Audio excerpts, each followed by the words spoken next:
Tonight, we're also talking about the potential environmental consequences of those data centers. Chief investigative reporter Eric Flack spent the last few weeks looking at the data center boom and what it's doing to the air we breathe. That's what it sounded like outside the Vantage data center in Sterling on Friday after a critical power failure knocked out all 8 of its gas turbines, forcing the data center to rely on dozens of emergency backup diesel generators. It was just incredibly awful here. Vantage confirms those diesel generators ran from Thursday night into Friday evening, nearly 24 hours.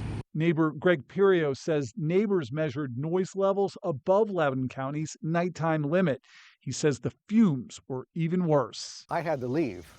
I had to go to my daughter's house because it was hurting my lungs. And Vantage isn't a typical Loudoun County data center. Unlike most facilities, right now it's generating its own power right on site using gas turbines rather than pulling from the electrical grid like most other data centers. Chris Miller is president of the Piedmont Environmental Council, a group calling for a moratorium on data centers in Virginia. It's very much like an overflowing bathtub.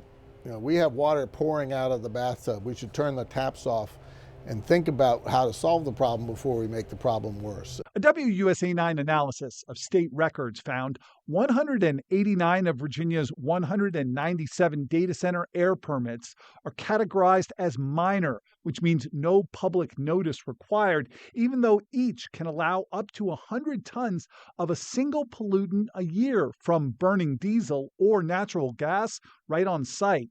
91 of those permits are in Loudoun County alone, home to that Vantage facility. Harvard-educated researchers hired by the Piedmont Environmental Council found this one single data center, if run up to its permitted limits, could cause as much as $99 million a year in health damages and more than 6 premature deaths. But the Virginia Department of Environmental Quality called that Piedmont study a worst-case scenario, noting the Vantage facility usually puts out about half of what its permit allows, except during what we saw a few days ago, that power failure that forced the facility onto diesel backup generation.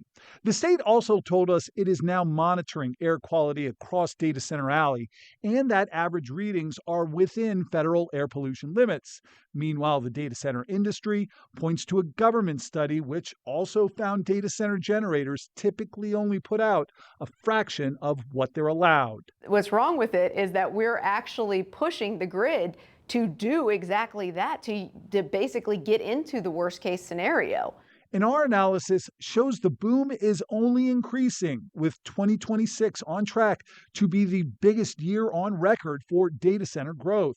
Which brings us back to Sterling. Through the weekend, neighbors photographed tanker trucks refueling those backup diesel generators for the next time something like this happened.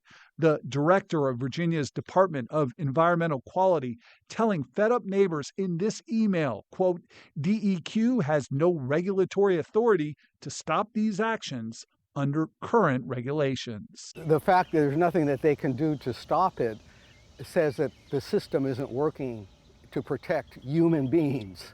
It's working just for their profits, not for us. And Vantage tells WUSA 9 it is committed to being a responsible neighbor and says it's complying with county noise rules and that new sound mitigation measures are being installed.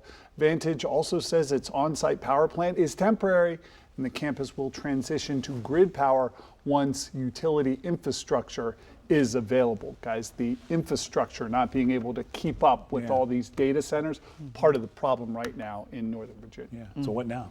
Yeah, well, what now is that the Loudoun County Supervisor who represents that neighborhood says he understands that there's a problem.